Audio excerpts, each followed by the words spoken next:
You're listening to the Hour of the Time. I'm William Cooper. Ladies and gentlemen, we've got some good news tonight. So stay tuned, and we'll let you know what it is. Well, why not let you know what it is now?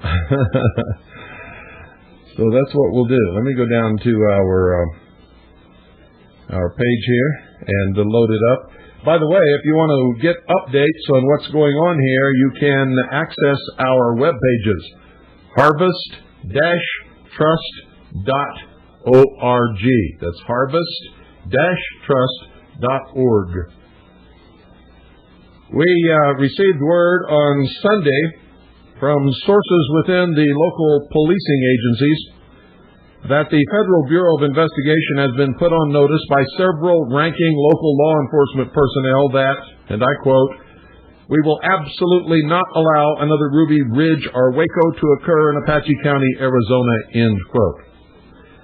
Glenn Jacobs, the owner and publisher of the Round Valley paper, spoke personally last night to the Apache County Sheriff. According to Glenn, the sheriff told him, quote, "I have put the FBI on notice that they are not welcome to come into this county and harass the Cooper family," end quote. That's really good news around here. Let me take you to our most recent news flash. This will be very interesting to some of you, and hopefully to all of you who are just tired of the tyranny that's taking place in this country.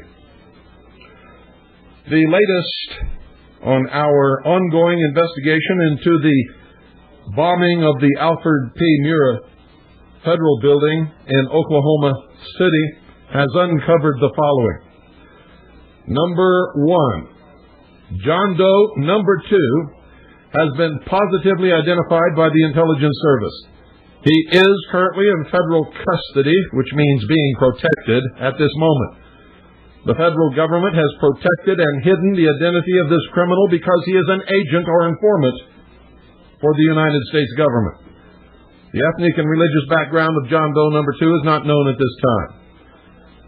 Number 2, John Doe number 3 has been positively identified as a West German intelligence operative, CIA-controlled. The ethnic and religious background of John Doe number 3 is not known at this time. Number 3, John Doe number 4 has been positively identified by the Intelligence Service. He has never been questioned by any law enforcement agency in connection with the bombing of the Alfred P. Murrah Federal Building. John Doe number 4 was also involved with the Waco massacre in 1993. John Doe number 4 is an informant of the Bureau of Alcohol, Tobacco, and Firearms, known as the BATF. John Doe number 4 masquerades as an American patriot. We also do not know the ethnic and religious background of him at this time. John Doe number 5 has been positively identified by the Intelligence Service as a major fundraiser for the Oklahoma City bombing operation. He is at this time in custody in the Netherlands. John Doe number 5 is Jewish. He is most probably an agent of the Central Intelligence Agency, the Mossad, and or the Anti-Defamation League.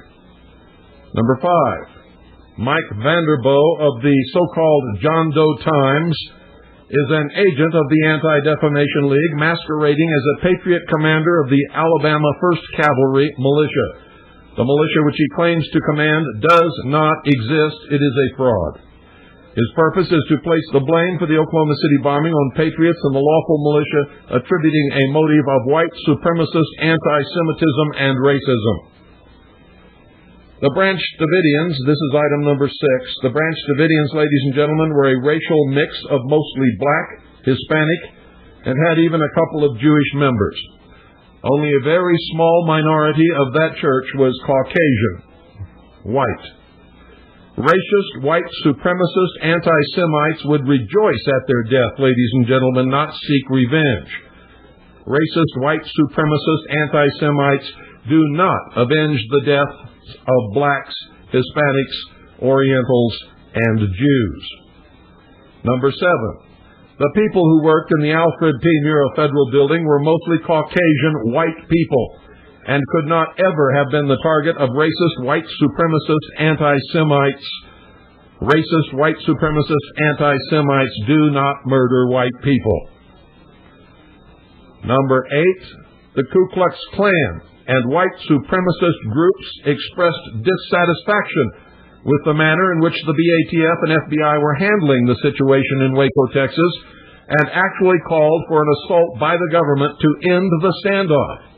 A contingent of the Ku Klux Klan white supremacists traveled to Waco, Texas to offer their services to the BATF and FBI in order to effect the arrests of the Branch Davidians.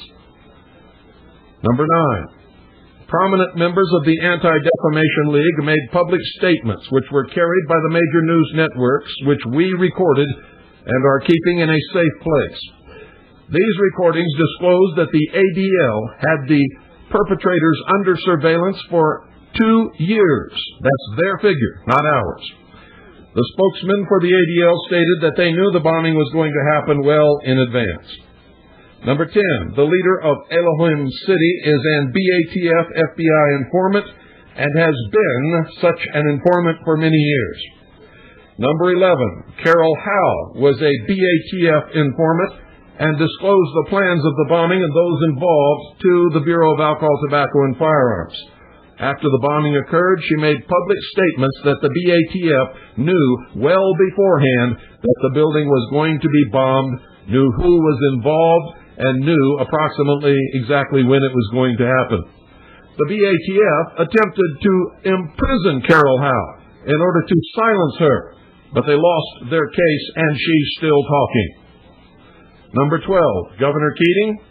Governor Keating's brother, who wrote a book, supposedly a fiction, years before the bombing occurred, about a group of radical right-wing extremists who blow up a federal building. The ringleader's name is McVeigh.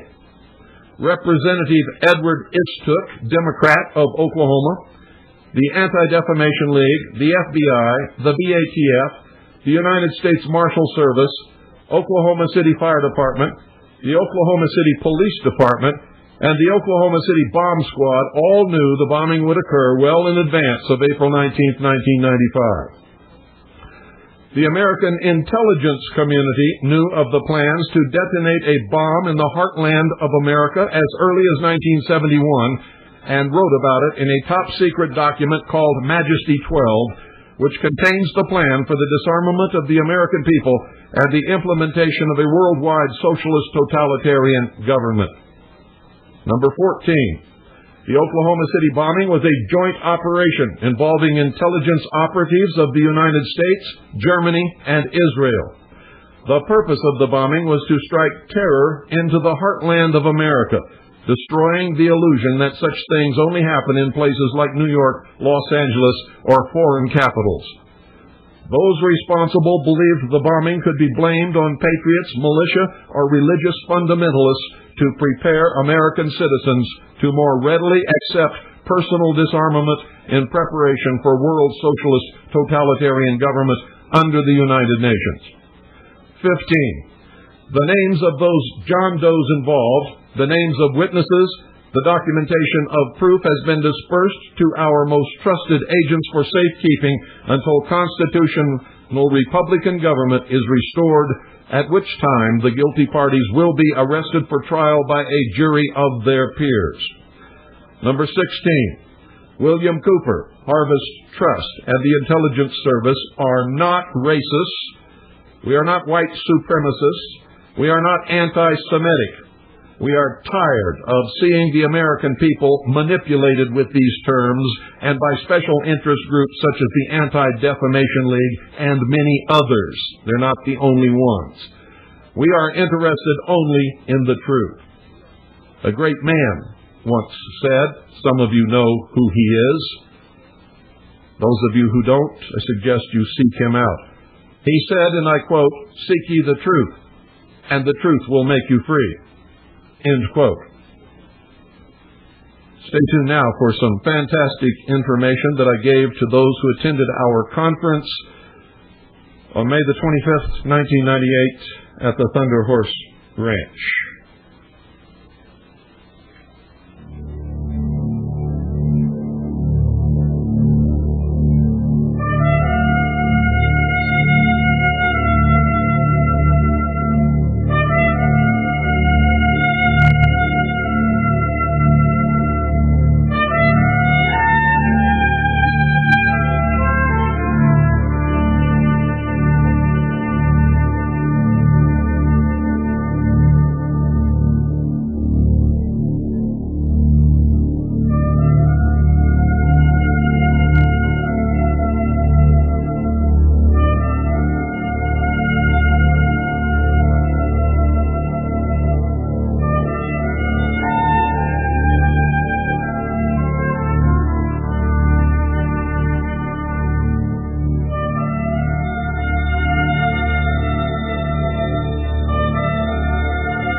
Okay.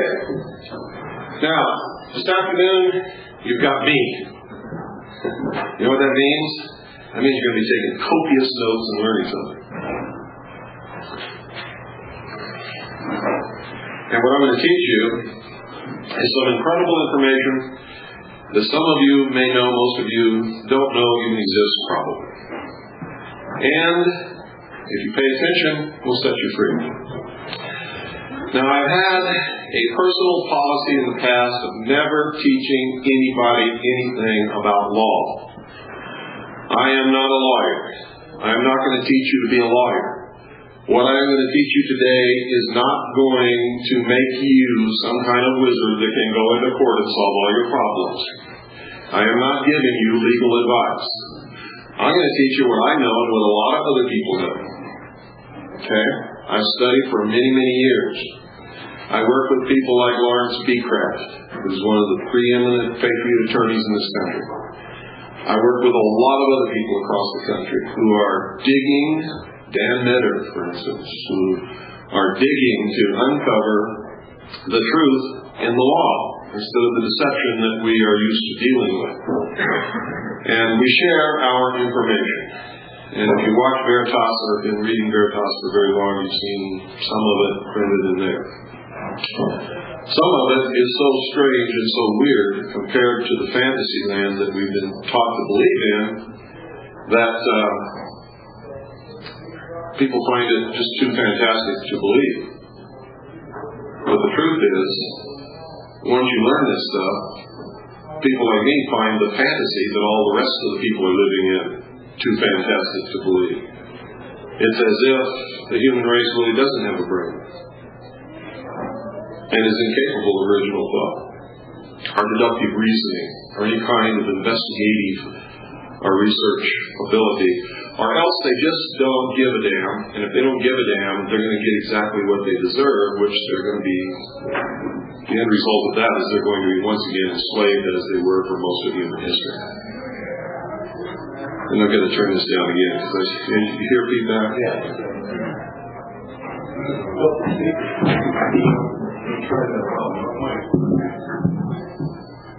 That's just a barrel of water.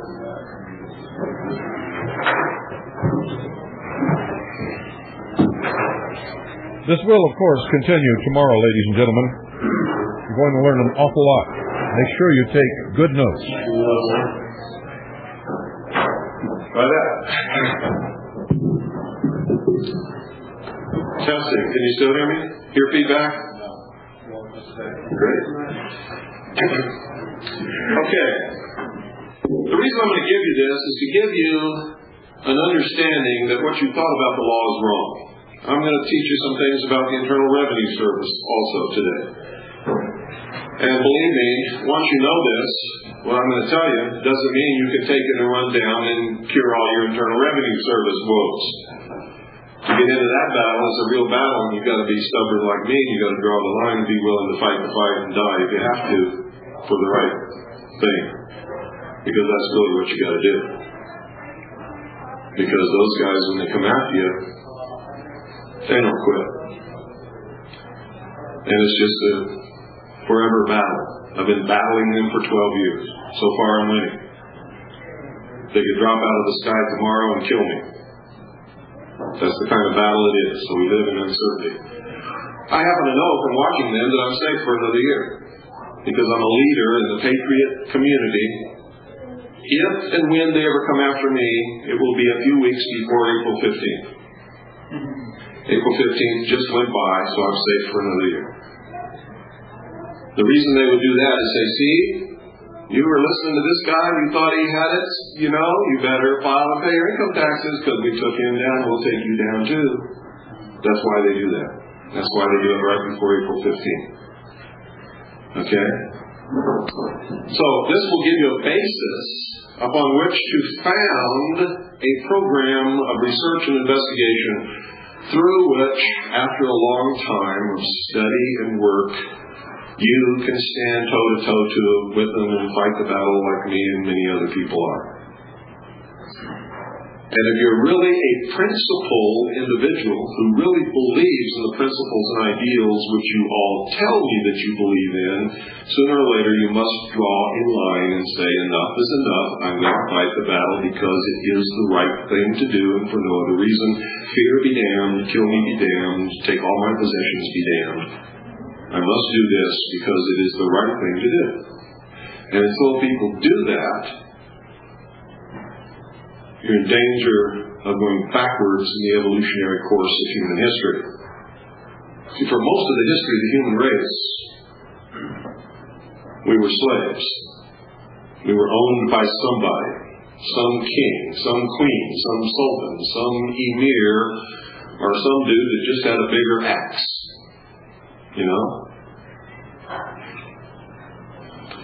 When they created the United States of America, it was the first time in the history of the entire human race that any people had ever been free. And we're going to give it back. I don't understand it.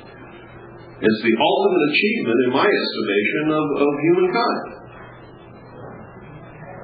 To give man freedom and hold him responsible for his actions. To go backwards into slavery, or into some kind of feudal system, or some system where we give up our rights in exchange for a promise of security and food on the table and all that kind of stuff, is an admission of absolute incompetence on the road of life. It's an admission that we're not adults, we're children. It's an admission that we can't use our brain, that we don't deserve to be free. It's complete capitulation is what it is. Surrender to childhood. I've said this many times and I'll say it again. Most people, here's what they do. They spend the first 18 to 21 years of their life struggling against their parents to become free and responsible and strike out on their own. Right, Melissa? Melissa just graduated from high school. She can't wait to go to college and get out on her own. Now, here's what happens to most people I'm not saying this is going to happen to you, Melissa. I don't know. You don't know yet either. But you're going to find out real quick, and so will everybody who's going to be watching you. So you get out there, and then you find out, hey, this ain't no easy life. This ain't no cream puff, man. It's rough out here. And if I don't make these payments, they come and take this stuff. My credit record's ruined. I can't ever charge anything. Blah, blah, blah, blah, blah, blah, blah. I can't get a job. Blah, blah, blah, blah, blah, blah. All there is, and nobody wants to hire me because I'm too young, but I can get a job dishwashing, but I don't want to dishwash, and blah, blah, blah, blah, blah. And so, after 10 or 15 years of this crap, struggling against the system to make it, people say, screw this. I want to be a little child again. I want a daddy to take care of me. That's why socialism is so attractive to most people. It promises you a clean diaper. It promises you a place to sleep. It promises you a bottle of milk, and you can suck on the nipple all you want to, and it will never go empty. Promise you that they will give you a job or something to do, and if you don't want to work, they'll still feed you and take care of you and put you to bed, tell you what time you can get up, what time you can go to bed, and if you can drive or if you can't drive, and you're going to be safe because they won't let the criminals come in and get you and all that kind of stuff. A lot of people give up struggling to be free and revert back to childhood, and socialism then becomes the daddy. That's what's so attractive about it. That's why people suck up socialism. It lets you be the child again that you left behind. So, way back there, along with my hair and Bob's hair, it's back there. Right, Bob?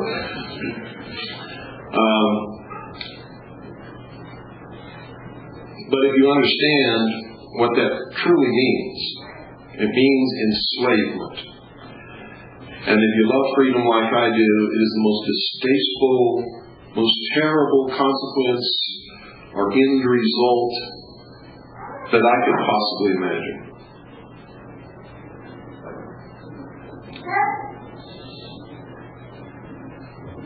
Because being a child under socialism is no different than being a child in a home where you couldn't choose your parents, and they may not be good parents. And they can be good or bad at whim.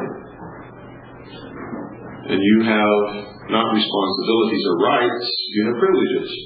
And Daddy can give you privileges or take them away anytime he wants. And if Daddy gets real mad at you, he can really abuse you, can't he?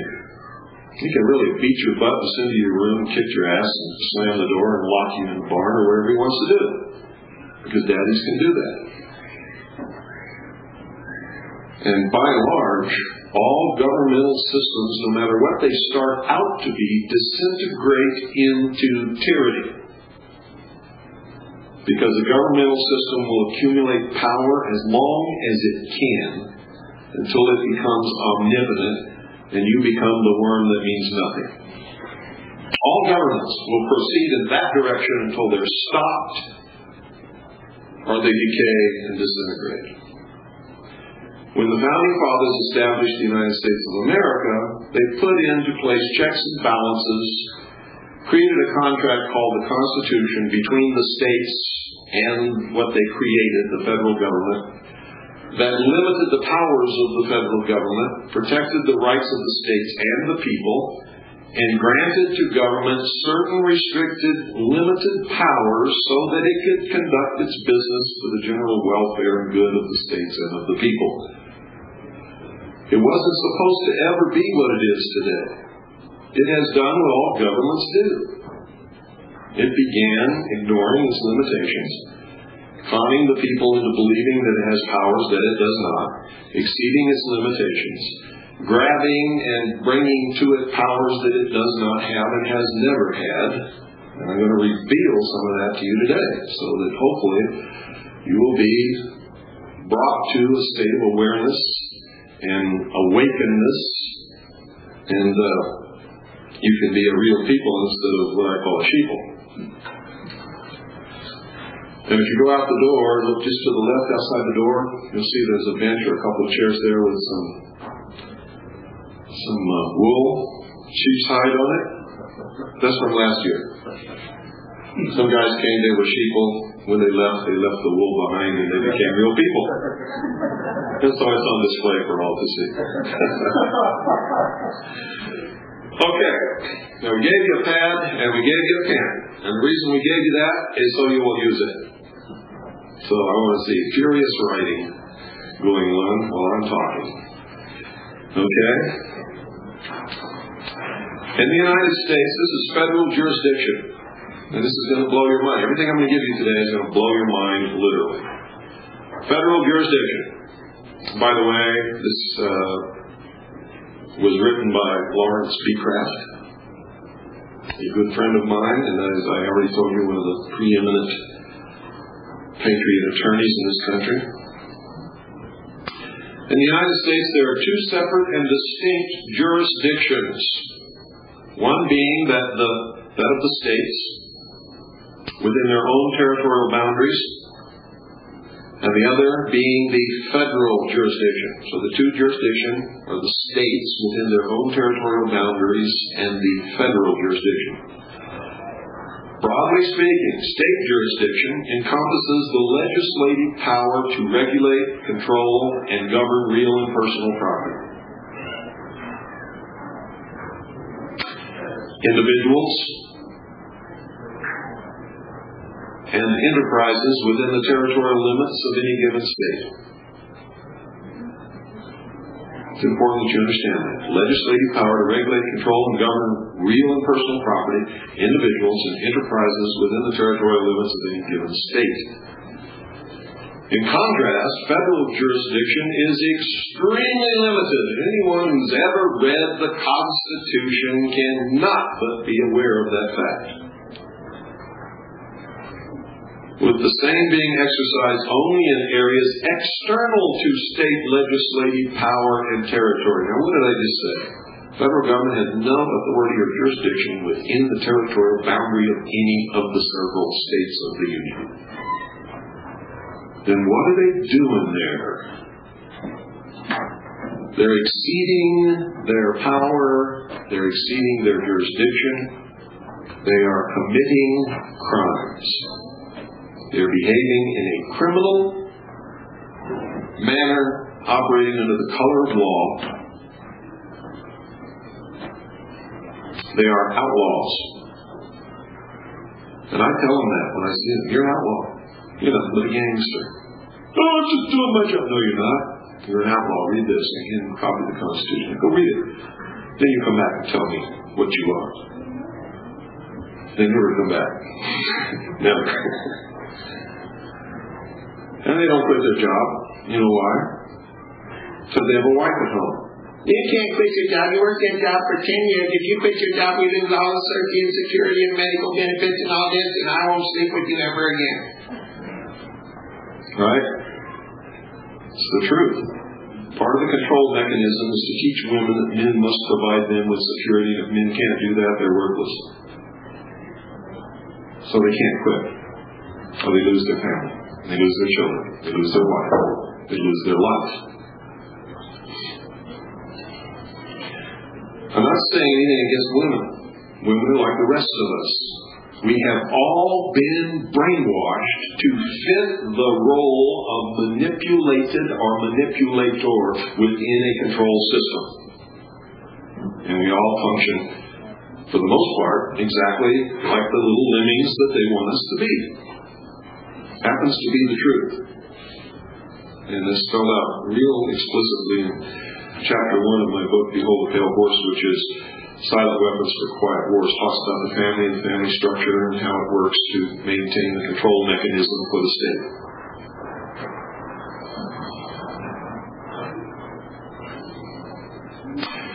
Notwithstanding the clarity of this simple principle, the line of demarcation between these two jurisdictions and the extent and reach of each has become somewhat blurred due to popular misconceptions and the efforts expended by the federal government to conceal one of its major weaknesses.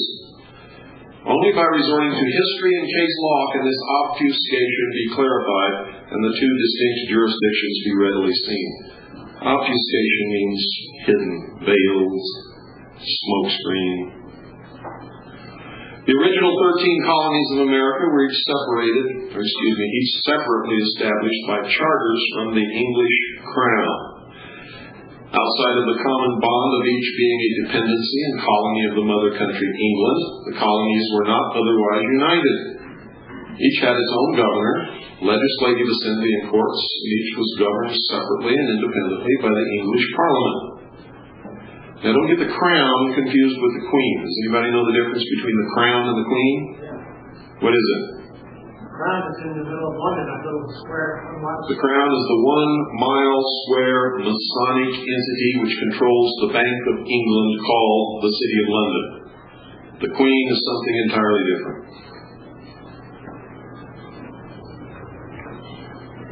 So what does that tell you? The ruler of the colonies was the Bank of England, a Masonic controlled organization. The political connections of the separate colonies to the English crown and parliament descended into an rebellious state of affairs as the direct result of parliamentary acts adopted in the late 1760s and early 1770s. Due to the real and perceived dangers caused by these various acts, the First Continental Congress was convened by representatives of the several colonies on October of 1970. Due to the real and perceived dangers caused by these various acts, the First Continental Congress was convened by representatives of the several colonies on October of 1974. In October of 1774. And its purpose was to submit a petition of grievances to the British Parliament and Crown. It really served quite a different purpose, though, didn't it? Because what did it produce? What did they produce from that? Anybody ever hear the Declaration of Independence? By the declaration and resolves of the First Continental Congress, dated October 14, 1774, the colonial representatives labeled these parliamentary acts of which they complained as impolitic, unjust, and cruel, as well as unconstitutional and most dangerous and destructive of American rights. But further, they asserted that these acts manifested designs, schemes, and plans which demonstrate a system formed to enslave America. And that's what's happening now. And with that emboldened appeal, presentation of that grievance to the Crown, they went even further and declared their independence within just a short period of time. I don't think if they hadn't done that particular exercise of trying to enumerate their grievances and petition the Crown, that there ever would have been a Declaration of Independence. Because most people live in fear. So you take a step, if your foot doesn't get chopped off, you tend to take another step, right? Well, that's basically how it works. Matters grew worse, and between October 1775 and the middle of 1776, each of the colonies separately severed their ties and relations with England, and several adopted constitutions for the newly formed states. By July 1776, the exercise of British authority in all of the colonies was not recognized in any degree. The capstone of this actual separation of the colonies from England was the more formal Declaration of Independence.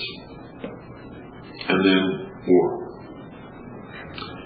Matters grew worse between October 1775 and the middle of 1776. Each of the colonies, separately, severed their ties and relations with England, and several adopted constitutions. Excuse me, I just read that paragraph. The legal effect of the Declaration of Independence was to make each new state a separate and independent sovereign over which there was no other government of superior power or jurisdiction. This was clearly shown in McIlvaine versus Cox. Cox's Lessee, 8th United States, or 8th U.S. Supreme Court, 4th Branch, 209, 212, 1808, where it was held by the court. Quote, this opinion is predicated upon a principle which is believed to be undeniable, that the several states which composed this union, so far, at least as regarded their municipal regulations, became entitled, from the time when they declared themselves independent, to all the rights and powers of sovereign states, and that they did not derive them from concessions made by the British King. The Treaty of Peace contains a recognition of their independence, not a grant of it. A recognition. From hence it results that the laws of the several state governments were the laws of sovereign states, and as such were obligatory upon the people of such state from the time they were enacted. End quote. The consequences of independence was again explained in Harcourt versus Gilliard, 25, United States Supreme Court, 12, Wheat, 523, 526, 527, 1827, where the Supreme Court stated, quote, "There was no territory within the United States that was claimed in any other right than that of some one of the Confederated States. Therefore, there could be no acquisition of territory made by the United States distinct from or independent of some one of the states. Each declared itself sovereign and independent according to the limits of its territory." Notice that everything depends upon territorial boundaries and limits. "The soil and sovereignty within their acknowledged limits were as much theirs as the Declaration of Independence as at this hour." End quote. Thus, unequivocally, in July 1776, the new states possessed all sovereignty, power, and jurisdiction over all the soil and persons in their respective territorial limits. This condition of supreme sovereignty of each state over all property and persons within the borders thereof continued notwithstanding the adoption of the Articles of Confederation. Article 2 of that document declared, quote, Article 2, each state retains its sovereignty, freedom, and independence, and every power, jurisdiction, and right which is not by this Confederation expressly delegated to the United States in Congress assembled, end quote. Do you know the difference between an act of Congress and an act of an act in Congress assembled? Anybody know the difference between an act of Congress and an act produced in Congress assembled? Yes. It's the way it's recorded in the Federal Register? Well, it's one thing, but that's not the real major difference, no. An act of Congress does not apply to the states or the citizens of the states. An act produced in Congress assembled applies to the states and to anybody engaged in any activity over which the federal government has been given limited power by the Constitution of the United States of America.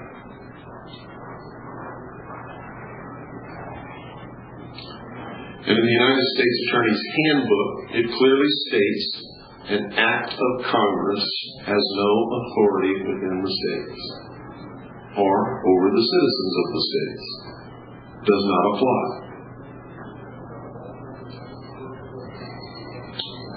But you'll never get a United States Attorney to admit that.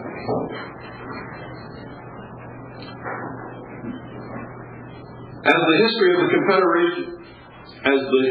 of the Confederation government demonstrated, each state was indeed sovereign and independent to such a degree that it made the central government created by the Confederation fairly ineffectual. These defects of the Confederation government strained the relations between and among the states, and the remedy became the calling of a constitutional convention. But you see, even Larry can make mistakes because that's not the truth. They did not call a constitutional convention. History clearly shows that the several states of the Confederation sent delegates to sit down and amend the Articles of Confederation in order to make the Confederation stronger, to make it work in manners that it was not working. What did the Founding Fathers do when they got there?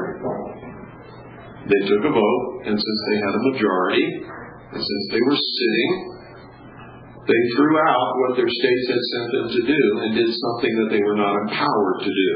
They created a constitution and changed the government. Were they authorized to do that? No. So actually what they did was an outlaw thing. they did something that they were not empowered to do. Their states did not send them there. The colonies didn't send them there to do that. They had no power to do it whatsoever. How many of you heard of recently the attempt to create a conference of the states in the last several years? Raise your hands. What they were trying to do was the same thing the Founding Fathers did. They wanted to get a majority of the states to send representatives to the conference of the states where they would, by majority vote, create a new government and throw the Constitution in the trash can. That's what that was all about.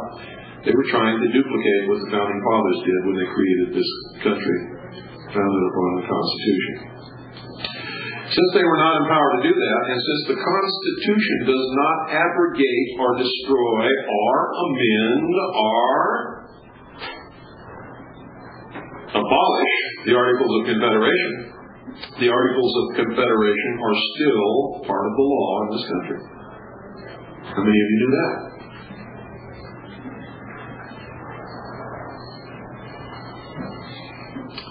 The representatives which assembled in Philadelphia in May 1787 to attend the Constitutional Convention met, and it wasn't a constitutional convention.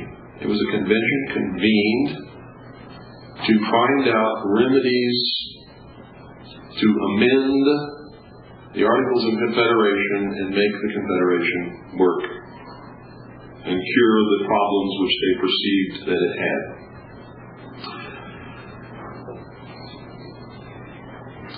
They met for the primary purpose of improving the commercial relations among the states, although the product of the convention was more than this, but no intention was demonstrated for the states to surrender in any degree the jurisdiction so possessed by them at that time. And indeed, the Constitution is finally drafted, continued the same territorial jurisdiction of the states as existed under the Articles of Confederation. Since they did not abolish the Articles of Confederation, they had no choice.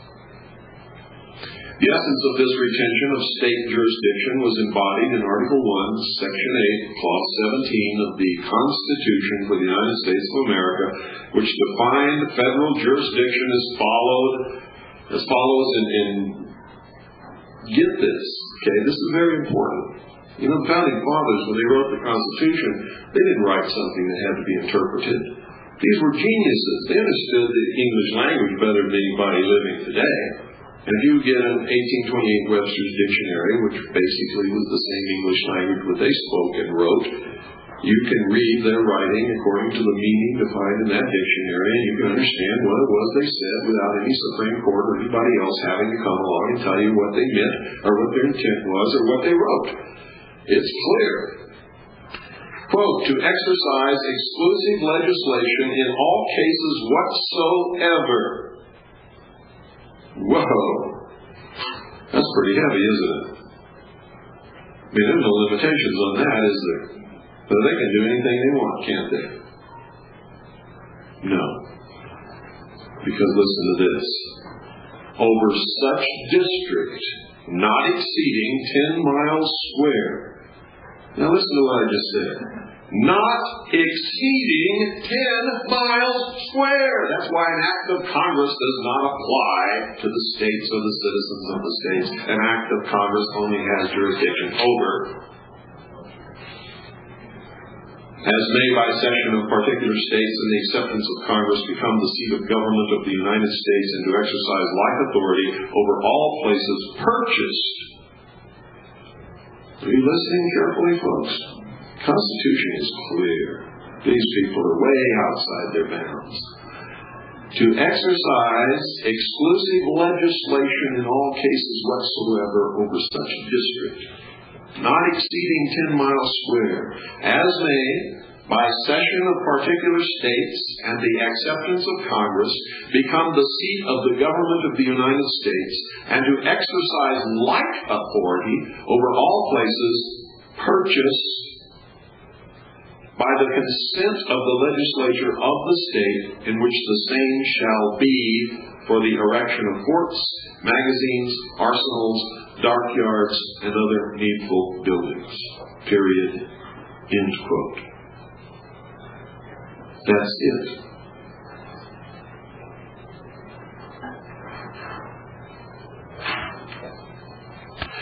The reason for the inclusion of this clause in the Constitution is obvious. Under the Articles of Confederation, the states retained full and complete jurisdiction over lands and persons within their borders.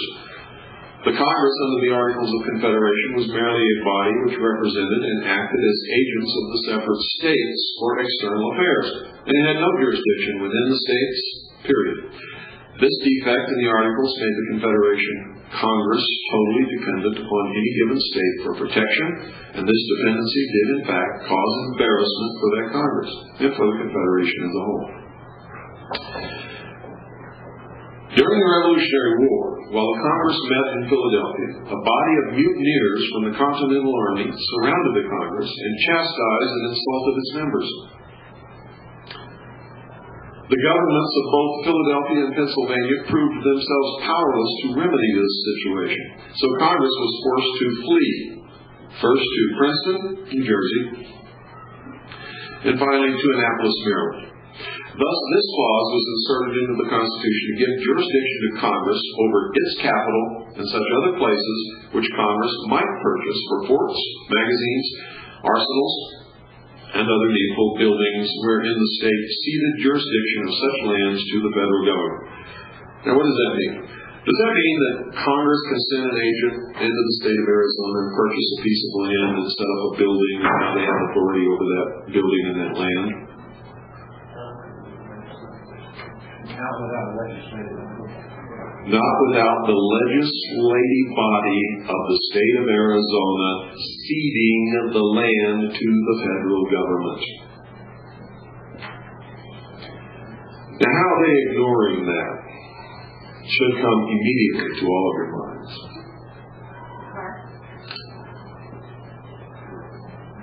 What happened in Oklahoma City recently? A federal building blew up, didn't it? Did the United States have authority or jurisdiction over that property? Why not? Because even today, they can't find any evidence that the legislature of the state of Oklahoma ceded that property to the federal government. In that case, does the federal government have jurisdiction to try Timothy McVeigh and Terry Nichols? No. It was a state matter, state jurisdiction, state venue from beginning to end. So they have succeeded in exceeding the limitations, lawful limitations of the Constitution. Haven't they? What else did they do that was unconstitutional? The venue. What did they do?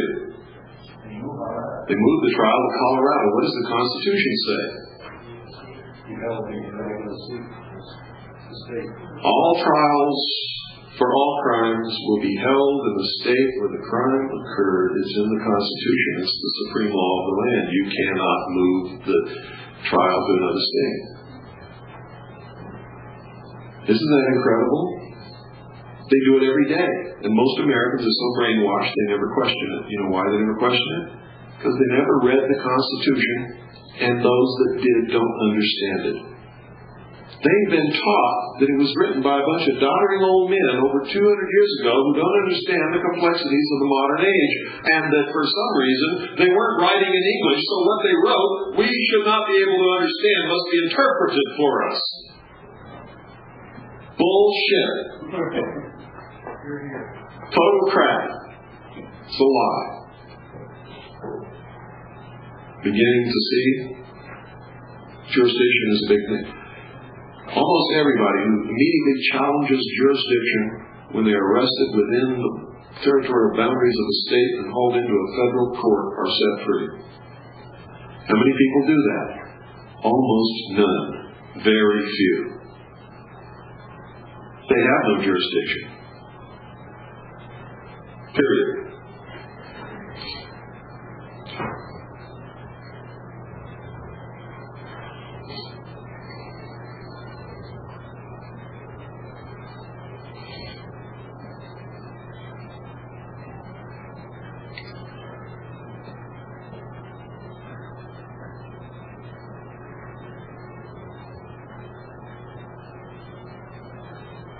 Other than in these areas, the clause of the Constitution did not operate to cede further jurisdiction to the federal government, and jurisdiction over those areas which had not been so ceded remained within the states. And still to this day, without a legislative act of the legislature of the state, they don't have any. While there had been no real provisions in the Articles which permitted the Confederation Congress to acquire property and possess exclusive jurisdiction over the property, the above clause filled an essential need by permitting the federal government to acquire land for the seat of government and other purposes from certain of the states. These lands were deemed essential to enable the United States to perform the powers delegated by the Constitution, and a cession of lands by any particular state would grant exclusive jurisdiction of them to Congress. Perhaps the best explanations for this clause in the Constitution were set forth in essay number 43 of the Federalist. Quote, "The indispensable necessity of complete authority at the seat of government carries its own evidence with it. It is a power exercised by every legislature of the Union, I might say of the world, by virtue of its general supremacy. Without it, not only the public authority might be insulted and its procedures interrupted with impunity, but a dependence of the members of the general government on the state comprehending the seat of the government for protection in the exercise of their duty might bring on the national councils an imputation of awe or influence equally dishonorable to the government and dissatisfaction to the other members of the Confederacy. This consideration has the more weight as the gradual accumulation of public improvements at the stationary residence of the government would be both too great a public pledge to be left in the hands of a single state, and would create so many obstacles to a removal of the government as still further to abridge its necessary independence. The extent of this federal district is sufficiently circumscribed to satisfy every jealousy of an opposite nature. And, as it is to be appropriated to this use with the consent of the state ceding it, as the state will no doubt provide in the compact for the rights and the consent of the citizens inhabiting it, as the inhabitants will find sufficient inducements of interest to become willing parties to the cession, as they will have had their voice in the election of the government which is to exercise authority over them as a municipal legislature for local purposes derived from their own suffrages will of course be allowed them, and as the authority of the legislature of the state and of the inhabitants of the ceded part of it to concur in the session will be derived from the whole people of the state in their adoption of the Constitution, every imaginable objection seems to be obviated. The necessity of a like authority over forts, magazines, etc., established by the general government is not less evident. The public money expended on such places and the public property deposited in them require that they should be exempt from the authority of the particular state, nor would it be proper for the places on which the security of the entire Union may depend to be in any degree dependent on a particular member of it.